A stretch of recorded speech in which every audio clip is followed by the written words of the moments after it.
आणि माझं मत आहे, नितीन बक्कड तर मी पहिल्या दिवसापासून म्हणतोय, ही ग्रामस्थांची नाही तर माझीच मागणी आहे की नितीन बिक्कड, कारण ह्या सगळ्या प्रक्रियेला, कारण हाच नितीन बिक्कड आहे, यांनी धनंजय मुंडेंच्या निवासस्थानी बैठक केलेली, याच नितीन बिक्कडनी तांबोळी आणि शुक्ला यांना घेऊन जाऊन निवासस्थानी सुद्धा बैठक केलेली, शासकीय निवासस्थानी.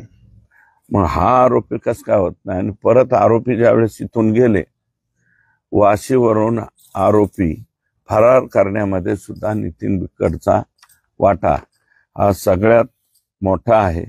म्हणून हे 7-8 पैकी मला वाटतं 1-2 मागण्या ह्या क्लिअर कट झालेल्या आहेत. अंतिम म्हणजे उज्ज्वल निकम एक आणि जलद गती न्यायालयाचा तो निर्णय झालेला आहे. म्हणजे 6 मागण्या ज्या राहिलेल्या आहेत, या मागण्या आणि 2 सायबर सेलचे अधिकारी, ही 7वी मागणी. या 7व्या मागणीमध्ये लवकरात लवकर, कारण आता 25 तारीख जवळ आलेली, सोमवारी जर त्यांची ऑर्डर आली तर मस्साजोगकरांचा याच्यावरती विश्वास अधिक दृढ होईल. विश्वास आहेच, गैरविश्वास नाही, परंतु या आरोपींच्या बाबतीत काय करावं, हे सह-आरोपी करावेत का, तर हे सह-आरोपी करावेत असे सगळ्यांची मागणी आहे. हे लोक सह-आरोपी झाले पाहिजेत आणि ही मागणी माननीय मुख्यमंत्र्यांच्या कानावरती मी त्या ठिकाणी घालणार आहे. आणि एक रेकॉर्ड धनंजय देशमुख अँड सगळ्या ग्रामस्थांनी या ठिकाणी केलंय आणि एक जवळपास 13 मागण्या जेल प्रशासनाच्या संबंधित या ठिकाणी केलेल्या आहेत. आणि ज्या मागण्या केलेल्या आहेत त्या अतिशय गंभीर आहेत आणि ह्या CCTV मध्ये कैद आहेत.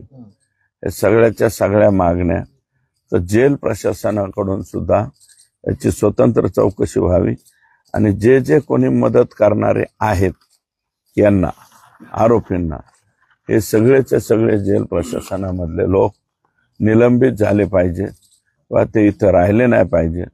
आणि सगळ्यात महत्वाची बाब, जरी SP बदललेले असले तर हेड माणूस बदललाय, पण खालची यंत्रणा जी आहे ती, माझं मत आहे की हे फक्त केज पुरतच नाही, Kaij police station, Ambajogai police station, DYSPच्या अखत्यारीत येणारे सगळे पोलीस स्टेशन, ऍडिशनल SP तिडक्यांच्या अखत्यारीत येणारे सगळे पोलीस स्टेशन, म्हणजे केज, युसुफ वडगाव, त्याच्यानंतर अंबाजोगाई, बर्दापूर, परळीतले 2 ग्रामीण आणि परळी शहर, संभाजीनगर आणि शिरसाळा, एवढ्या पोलीस स्टेशन मधलं जे खालचं पोलीस दल आहे, हे पोलीस दल 100% आका आणि त्यांच्याच सहकार्यानं आतापर्यंत चालत होतं. एकटे SP बदलून उपयोग होणार नाही. हे लोक अजूनही राजरोसपणे, बिनदिक्कतपणे आरोपींना मदत कशी होईल अशा पद्धतीचे प्रयत्न सगळ्याच बाबतीत करतायत. तुम्ही बघा, संतोष दादाच्या तरी बाबतीमध्ये फास्ट ट्रॅक वरती म्हणजे बऱ्याच स्पीडली काही घटना घडलेल्या आहेत. तो महादेव मुंडे 16 महिने झाले. अजून एक केस मला धनंजयनी इथं दाखवली, मी त्याचं नाव आणि ते सांगणार नाही, पण त्या माणसाला तर मारलं, त्याच्या घरात त्याच्या बायको समोर उचलून नेलंय, मारलं, पोलीस स्टेशनला आणलं आणि पोलीस स्टेशन मध्ये जो आरोपी आहे मेन यातला, त्या मेन आरोपीने धमकी दिली, महाजनच्या समोर, इथं थांबायचं नाही, निघून जायचं. किती खतरनाक आहे.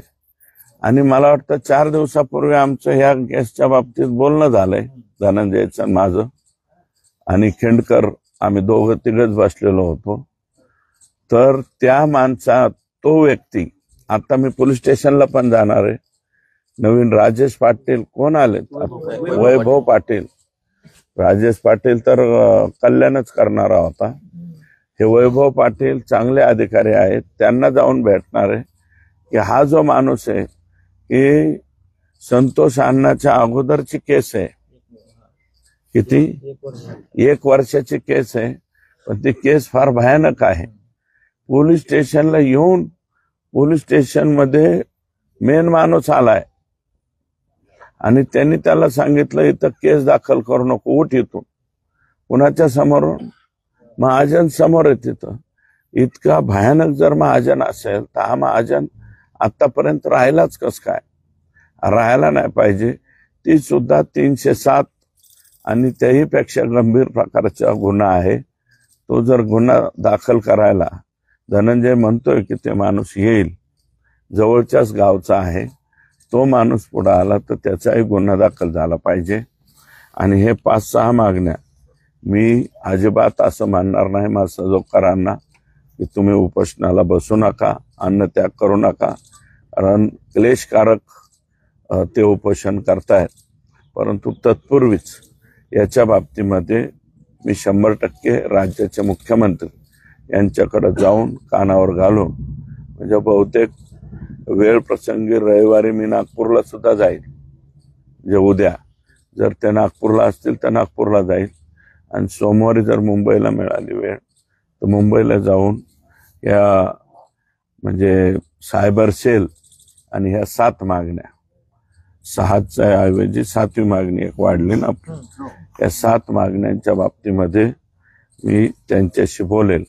कारण ह्या पेपरमध्ये दिलेला 6 आणि ही 7वी मागणी या बाबतीमध्ये, आणि ती 8वी मागणी म्हणजे सायबर सेल, या 8च्या 8 मागण्यांच्या बाबतीत तात्काळ कारवाई जर झाली तर मासजोगकरांना अन्नत्याग करण्याची आवश्यकता पडणार नाही.